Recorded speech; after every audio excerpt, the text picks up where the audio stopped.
memberikan kita ridhonya, sehingga kalau Allah sudah ridho, insya Allah surga yang kita dapatkan ini. Kemudian kalau ada salah semoga senantiasa tercurah kepada Rasulullah Muhammad Sallallahu Alaihi Wasallam.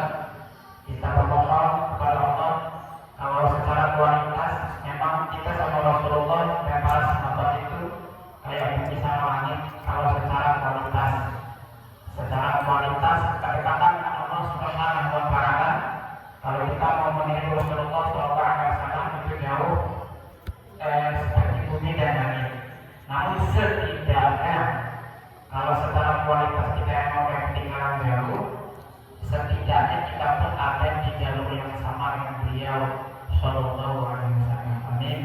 Allahumma amin. Dan mudah-mudahan malam hari ini menjadi bukti bahwa kita berupaya untuk berada di jalur yang sama dengan Rasulullah Sallallahu Alaihi Wasallam. Baik, sebelumnya jazakumullah khair. Terima kasih Ustaz Tri Kurniawan, Doktor, kalau beliau Doktor Tri Kurniawan.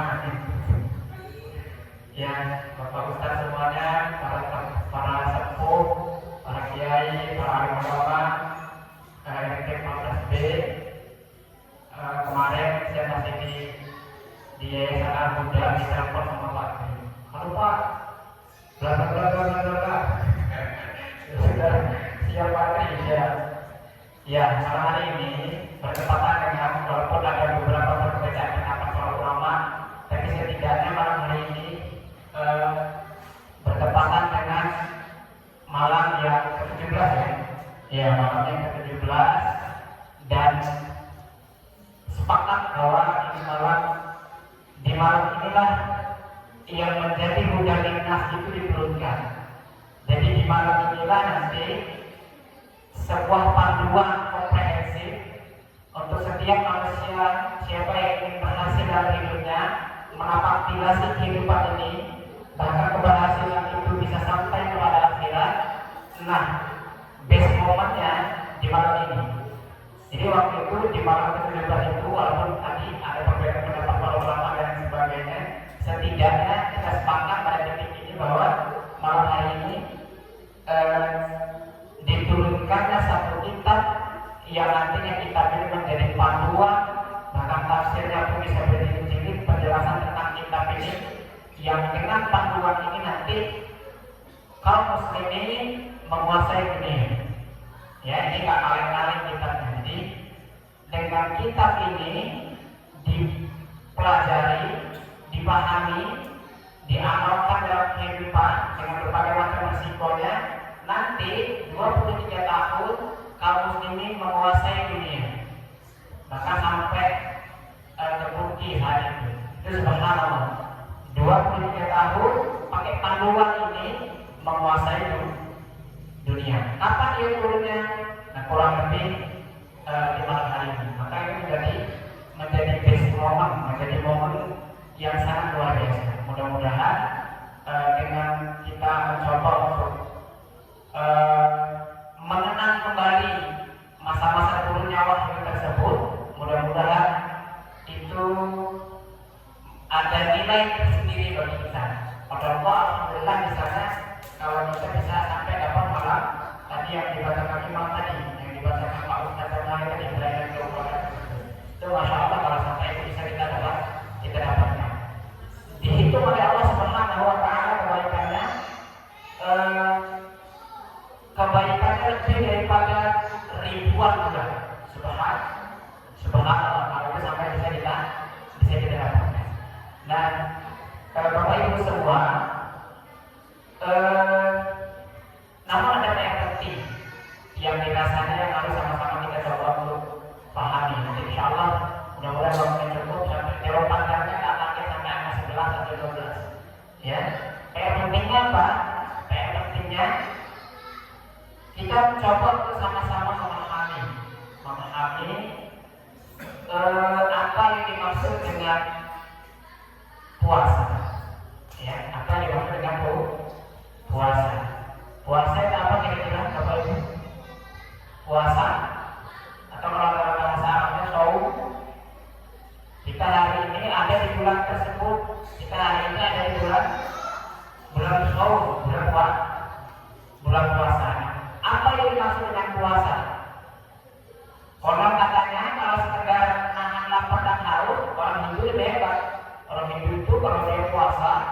nggak kali-kali itu bisa 10 hari, 3 hari itu nyepi itu. Dan kalau katanya ada yang memang tak makan dan tak minum juga. Nah, artinya kalau sekedar demikian kalau dia bisa. Nah, maksudnya berarti apa? Artinya kalau sekedar yang kayak tadi doang, nahan lapar, nahan haus dan lain sebagainya dan perkara-perkara fisik tadi itu, nah itu di luar Islam juga bisa. Di luar Islam juga bisa. Bahkan anak-anak kita yang usia berapa? 7 tahun, 6 tahun, bahkan ada 5 tahun, itu sudah ada yang full itu puasanya. Walaupun ada yang mungkin bertahan sampai jam 12, habis dari jam 12 lagi sampai jam 6, mungkin melatihnya kayak gitu. Tapi setidaknya kalau yang dia sungguh-sungguh yang 6 tahun, 7 tahun itu sudah ada sampai full puasanya. Nah ini dapat pelajaran juga. Artinya kalau sekedar nahan itu doang, itu siapa aja bisa. Ya, nah, perlu berarti dari sini pada titik ini kita perlu mengetahui apa yang dimaksud dengan puasa atau saum secara pengertian. Saum secara pengertian itu kata para ulama, saum yang dimaksud dengan saum adalah sesuatu yang menahan dari segala sesuatu. Menahan dari segala sesuatu. Namun dalam tanda petik di sini yang dimaksud dengan menahan dari segala sesuatu itu menahan yang seperti apa?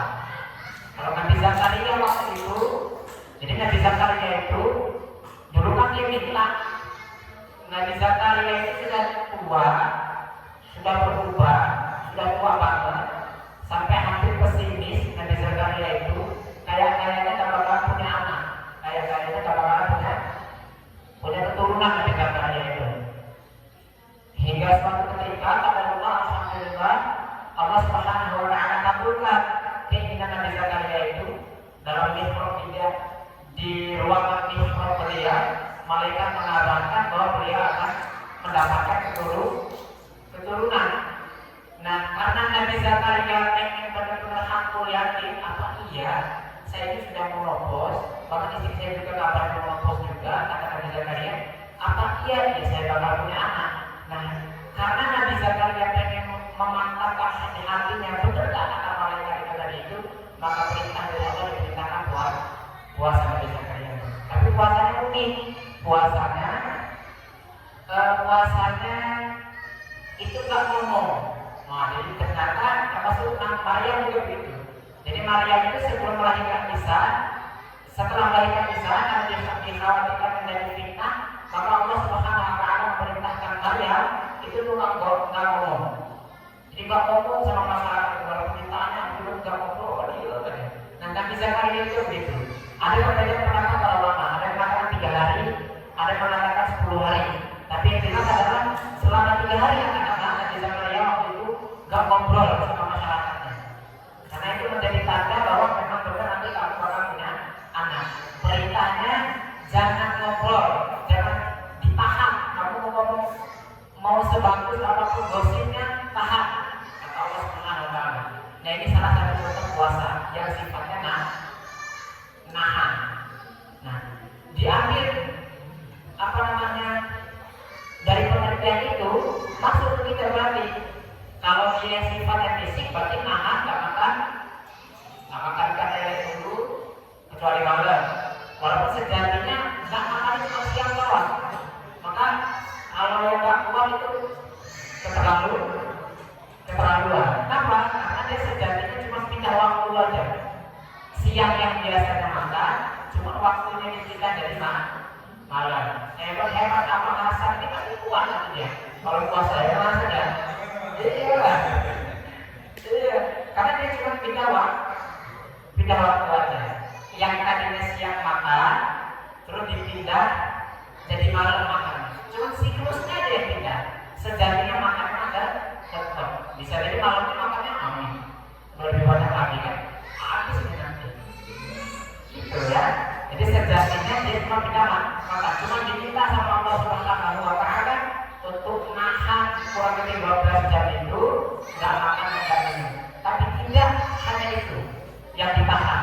Termasuk bahkan yang tadinya halal dilakukan berhubungan dengan istri-istri kita ketika kita kita sedang berpuasa, maka disuruh sama Allah untuk ditahan, nggak boleh dulu.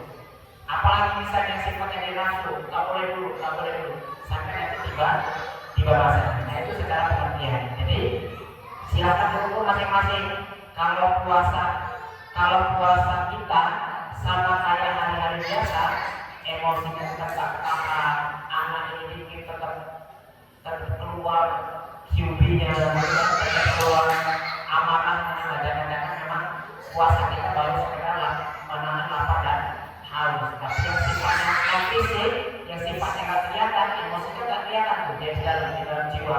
Kalau itu juga belum tahan, jangan-jangan kita baru puasa sekedar menahan lapar dan haus saja. Ini yang pertama. Jadi secara pengertian puasa itu adalah menahan dari segala sesuatu.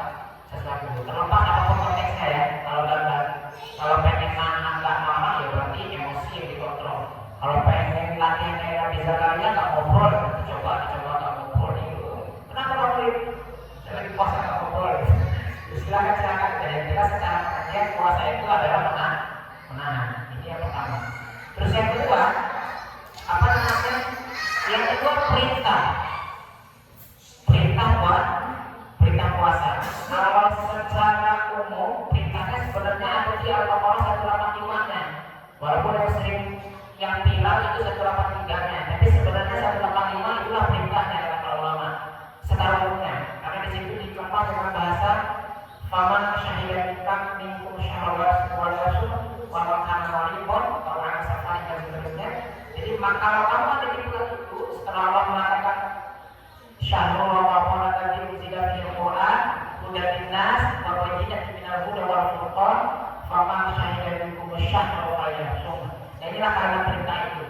Jadi kalau kalian ada di bulan itu, kata Allah, di bulan yang saya turunkan Al-Qur'an dan Al-Qur'an itu fungsinya hudan lin-nas wa bayyinatin minal huda wal furqan, kalau kalian ada di bulan itu maka puasa.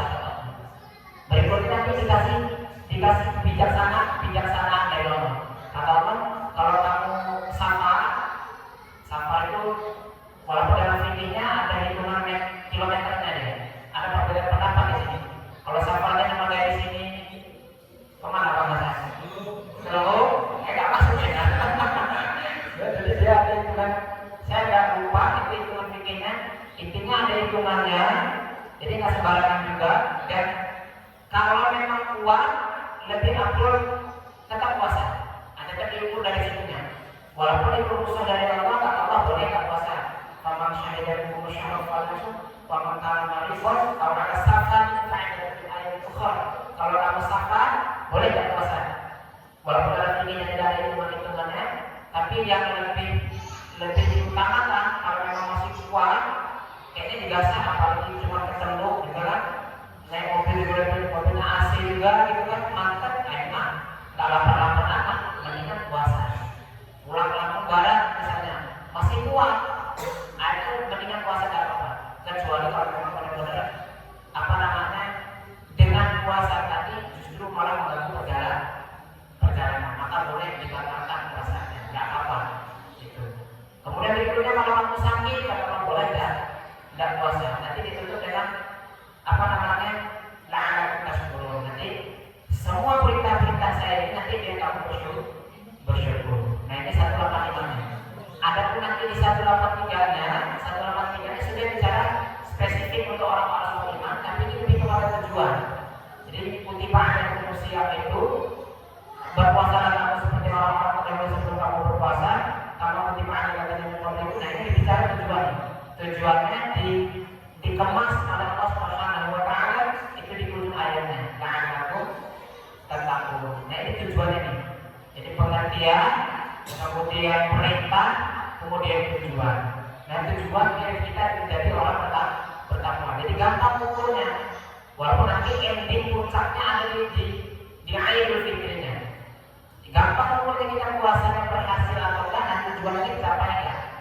Apa tujuannya? Secara umum orang emas tujuan itu dengan kalimat takwa. Kalau diterjemahkan menggunakan TAQWA mau aja bahasa.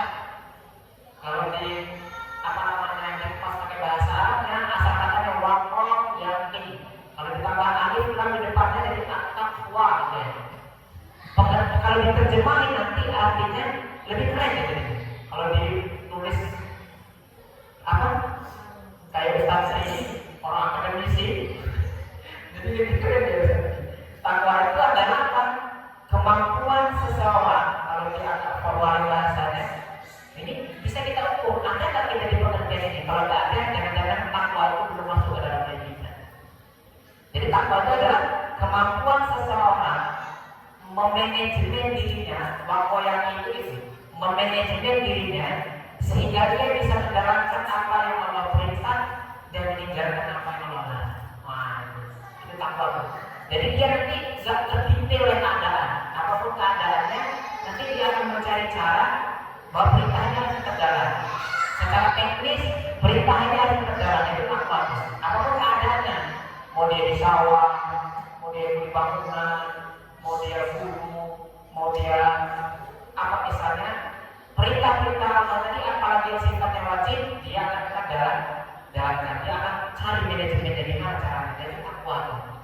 Apalagi kalau kita menghitung misalkan banyak banget. Kalau kita itu Al-Quran itu 6.666 ayat. Ada yang mengatakan kalau apa? Buya Hamka katakan 6.658 ayat Quran itu. Sebanyak itu pernah nggak di sini kita? Coba cari mana aja ayat perintah. Kalau bukan dapur, kalau bisa sekali belajarnya serius, cari coba mana ayat perintah, mana ayat larangan dari 6.000 sekian ayat. Kalau bukan belum selesai yang tinggalkan. Iya, kalau misalnya kita mau dari saya mau takwa nih, menjalani semua yang Allah perintah, takwa juga meninggalkan semua yang Allah larang. Kalau kita cari dulu hadisnya, hadis jutaan apa hadis itu? Imam Ahmad aja hafal 1 juta hadis.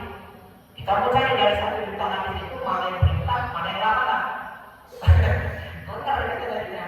Maka dikemas oleh Allah Subhanahu wa taala yang masih dengan takwa adalah apa namanya? Kemampuan memanajemen tadi itu. Itu ya, ini tujuannya. Nah, beberapa ikhtiar tambahan untuk menggapai tujuan ini, Rasulullah SAW sampaikan kabar gembira. Walaupun di hari-hari di bulan-bulan yang lain, ikhtiar tambahan ini boleh juga dilakukan, sah saja malah bagus. Tapi ini Allah Subhanahu wa taala lewat lisan Rasulullah SAW memberikan kabar gembira kepada kita bahwa apa? Bahwa ada ikhtiar tambahan yang sifatnya nafilah di bulan Ramadan ini untuk mencapai tujuan ini tadi. Apa itu setidaknya ada 3. Ini ikhtiar nafilahnya. Di luar bulan Ramadan juga bisa dilakukan. Malah bagus banget kalau dilakukan. Kalau dia di dalam bulan Ramadan, cakep banget karena pahalanya unlimited. Pahalanya tanpa batas. Apa yang pertama? Yang pertama adalah qiyamul lail. Qiyamul lail itu kalau secara ritual tentunya salat sujud. Qiyamul lail kayak kita tadi ini namanya tarawih. Tarawih itu bahasa lain dari qiyamul lail. Tarawih itu bahasa lain dari qiyamul lail. Intinya apa? Intinya selain yang dia sifatnya ritual, dan itu dilakukan, malamnya hidup. Nah, itu qiyamul lail. Makanya ayat satunya Allah bilang, ya ayyuhal muzammil, wahai orang yang berkemur itu kias. Kiasnya adalah kalau bahasa sopannya, wahai orang yang malas. Nah, bahasa sopannya itu bangun, maksudnya gerak, gercep, gerak. Apa? Satset kalau bahasa Arab. Satset bahasa. Jangan pas ada nasi ya satset. Satset gerak. Nah itu intinya malamnya hidup. Gimana caranya malamnya hidup? Salah satu aktivitas yang dilakukan umumnya malam itu hidup adalah tarawih.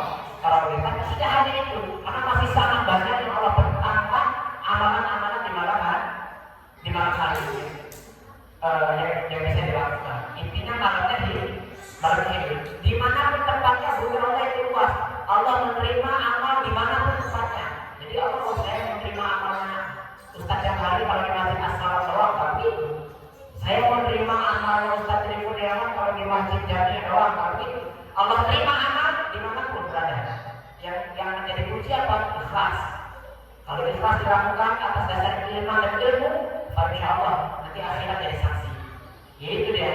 Jadi nggak bisa kita mengkotak-kotakkan Allah ada di Mekah doang, Allah ada di Turki doang, Allah ada di Madinah doang, Allah ada di Palestina doang, berarti Allah ada di Timur gitu.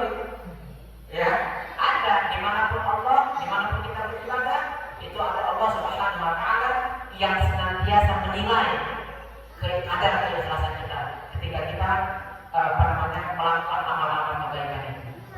Itu yang pertama ya. Jadi hidupkan malamnya, dia mulai ikhtiar untuk menggapai tujuan. Terus yang kedua harus dia mulai nah ini lebih keren lagi, harus di malam ini juga dia menjadi momen malam itu, malam 17 ini kan.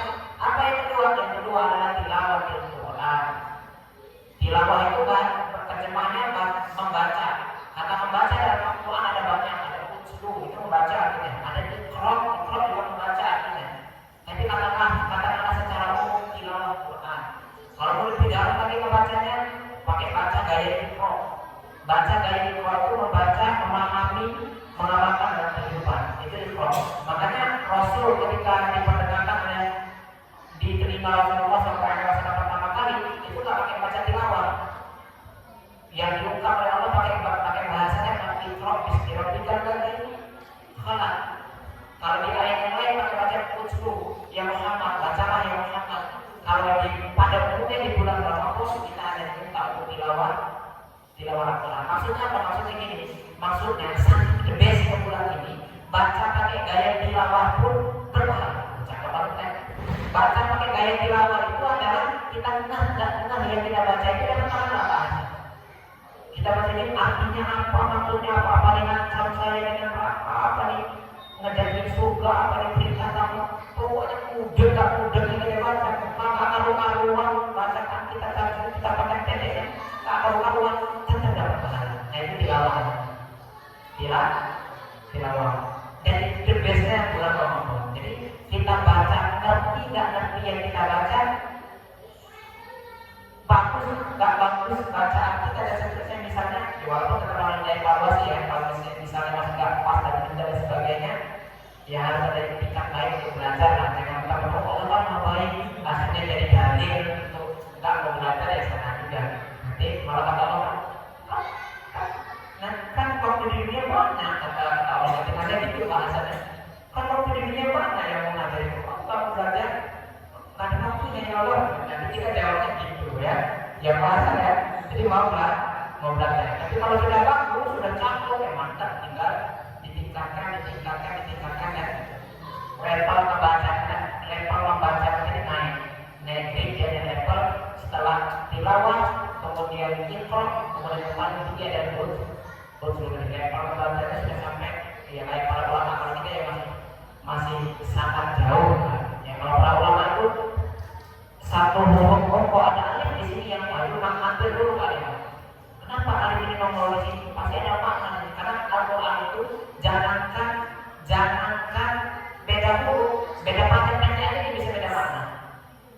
Kayak Nabi Ibrahim paketannya sama Hajar, Allahu amara bi'al, itu kalimat Allah di situ itu berubah jadi kalimat pertanyaan. Apakah Allah yang menyuruhmu wahai suamiku? Bayangin kalau ada ajarnya kayak gitu. Jadi apakah Allah Maha Besar? Berikan. Paket itu kan berubah huruf nggak berubah, sekedar berubah panjang pendek bisa berubah artinya. Itu ngerinya bahasaan.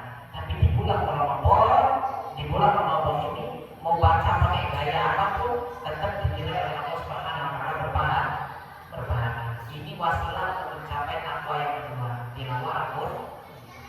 Yang terakhir sudah di angka 12. Yang terakhir untuk mencapai tujuan tadi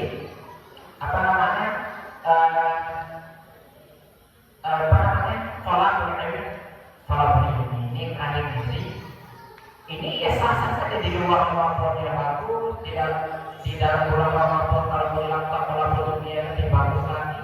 Tapi jelas kita siklus ini wajib mesti dilakukan. Apa itu? Dia mulai malamnya itu dengan cara apapun yang penting dia malamnya itu. Kemudian yang kedua tilawah Al-Quran, kemudian yang ketiga adalah sholahul ilmi. Maka kalau meninggal dalam rangka sholahul ilmi, man kharaja fi sholahul ilmi fahuwa fi sabilillah kata Rasulullah, maka dicakap banget hadiahnya hatta yarji'. Barang siapa yang keluar dari rumahnya dalam rangka sholahul ilmi menuntut ilmu, maka dia mendapatkan hadiah dari Allah Subhanahu wa taala sama seperti orang yang jihad fisabilillah. Qadarullah misalnya dia pulang ke rumahnya, kayak saya misalnya pulang ke rumah tinggal dunia, tapi itu dalam rangka habis sholahul ilmi, hak yakin kita meninggalnya sama kayak orang-orang yang jihad di Palestina. Jadi itu kalau kayak gitu, saking kerennya amal orang-orang yang diniatkan, bukan diniatkan yang lain-lain, belajarnya benar-benar nama Allah. Insya Allah dia dinilai oleh Allah Subhanahu wa taala sebagai dia di jalan Allah Subhanahu wa taala. Tapi kuncinya diniatkan nama amal dunia.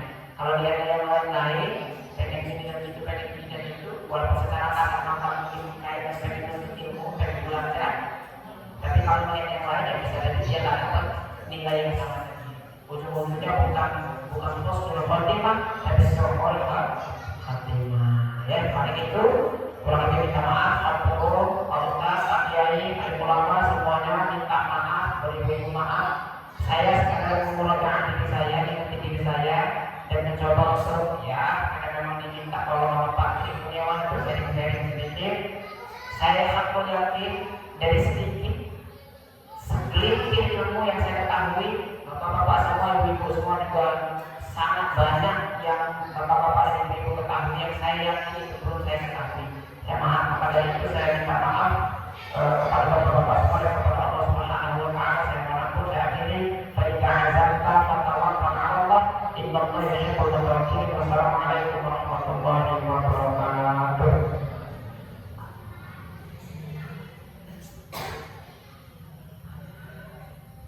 Para jemaah sekalian, demikianlah tadi tausiah dari Jakarta.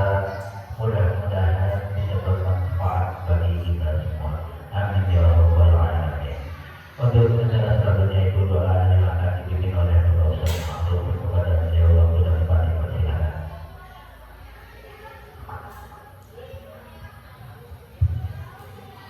Assalamualaikum warahmatullahi wabarakatuh.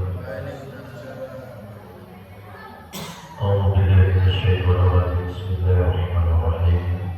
Assalamualaikum ya Sayyidina Muhammad Rasulullah. Assalamualaikum ya Allah. Assalamualaikum ya Nabi Allah. Ya